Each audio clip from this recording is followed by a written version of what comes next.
Karjat news नेटवर्कमध्ये आपले मनपूर्वक स्वागत आहे। कर्जत आणि कर्जत तालुक्यातील बातम्यांचा आढावा घेण्यासाठी सबस्क्राइब करा कर्जत न्यूज नेटवर्क। निलेश लंके बोलतोय। काय झालं, आमच्या वाळकीला ते जुंगरे वस्ती सगळे वाहून गेला, तर आपल्याला आता सध्या नाही काय ते त्यांना तात्काळमध्ये ना ती लाईट चालू करून द्यावं लागणार आहे। तर आपलं जरा स्टाफ वाढून ते लवकर केबल वाढून ओढून द्यावं लागेल करून करा बरं, तेवढं फास्ट करा बरं जरा। आपला स्टाफ बी वाढवा, 12 बजे तक होना चाहिए। ओके झालेत, पण आमच्या पशूंची सुद्धा अतिशय मोठ्या प्रमाणात नुकसान झालेले आहे। आमच्या गाया वाहून गेल्या, लोक सुद्धा बचाव कार्य आल्यामुळे लोकांचा जीव वाचला, पण ज्या शेतकऱ्यांनी आपल्या आयुष्यभर कष्टातून काहीतरी रोजीरोटी उभी केली ते सगळं धूळदान झालेले। शेतीमालाचं नुकसान झालं। तुम्ही पाहिलं असं नाही, आमचा जुंदरे मळा आहे, या मळ्यातील लोकांच्या जमिनी वाहून गेल्या। म्हणजे असं वाटतं आता आपण ज्या भागामध्ये उभा आहे, जर तुम्हाला विचारलं तर इथं जमीन होती का नाही, तुम्ही म्हणणार इथं जमीन नाही, इथं वडा होता। अशा प्रमाणात मोठमोठाले वाळूचे खडे वाहून आलेत, इथं काही गाड्या सुद्धा वाहून आलेल्या आहेत। म्हणजे अतिशय मोठ्या प्रमाणात नुकसान झालेले।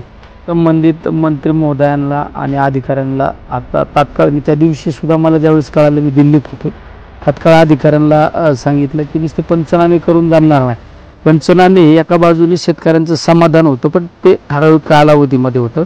पंचनामे नुसते पंचनामे करून जमणार नाही, तर त्यांना तात्काळ मदत मिळाली पाहिजे, ही सगळ्यात महत्त्वाची भूमिका आहे। कारण आपण पाहतो आता बरेच शेतकरी मला इथे सांगतात आमचा पंचनामा झाला, आमचं पंचनामे, आणि नुसतं कागद काळे करण्यात अर्थ नाही, आता लोकांना मदत मिळाली पाहिजे। किती काळ जागा निघून गेला।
लोकांचं जमीन दोस्त